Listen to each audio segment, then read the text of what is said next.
You need more trauma, not less. You need more chaos, not less.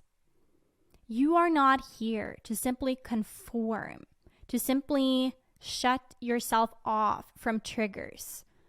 Because if you live that way, guess what happens? You do not grow beyond your current state.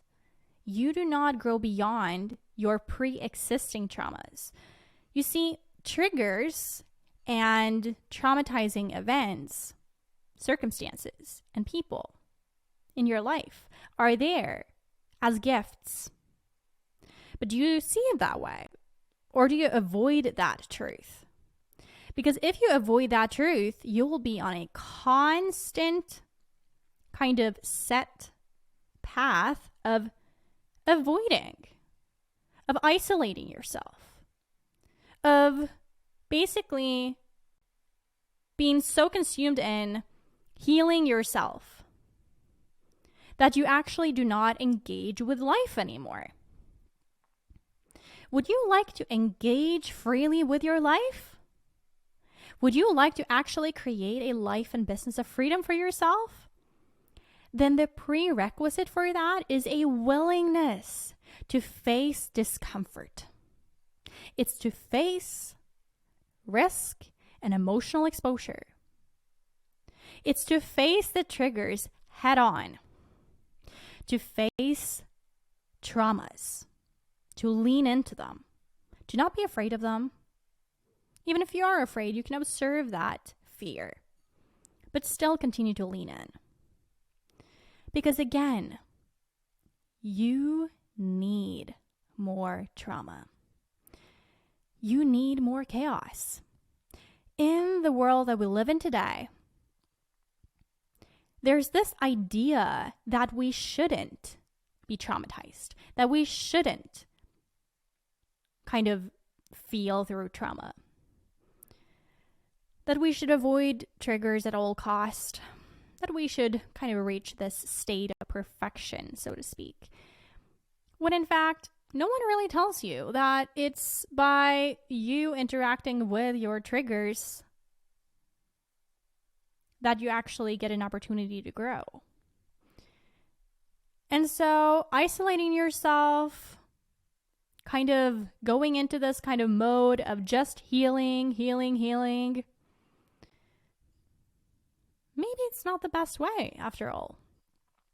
Maybe what you're actually being encouraged to do is to open yourself up to new experiences, to new people, to new places, which you don't necessarily know what's gonna come out of. But you trust and you have faith and you lean in. You are brave. You see, it takes bravery beyond perfectionism to actually trust that traumas are gifts. Traumas are indeed gifts. Triggers are gifts. Triggers are indeed gifts. They're not there to bother you. They're not there to make you shut down. They're not there to screw things up for you. Triggers are just gateways and portals for you to actually face the pre-existing trauma and the root cause, the root wound of whatever you're feeling or not feeling. One of the best ways for me as a coach for high performers with perfectionism to identify whether someone has grown or not is to trigger them. And I don't, intently harm anyone. In fact, that is never my intention after all. As a light worker, I basically cast a lot of shadow by asking direct questions because I simply know that if they truly have grown, if they've truly blown beyond perfectionism, the need to project their high expectations onto others, they won't be triggered anymore. They might be triggered, but they don't have that emotional reaction or response that they did in the past. So, triggering someone by my mere presence or triggering someone by literally saying something straight up is a gift. You know why? Because it gives that person, it gives you an opportunity to feel. To feel. So when I say you need more trauma, you need to actually feel through trauma. Instead of avoiding the feeling of trauma, of being triggered, why don't you rather feel it fully?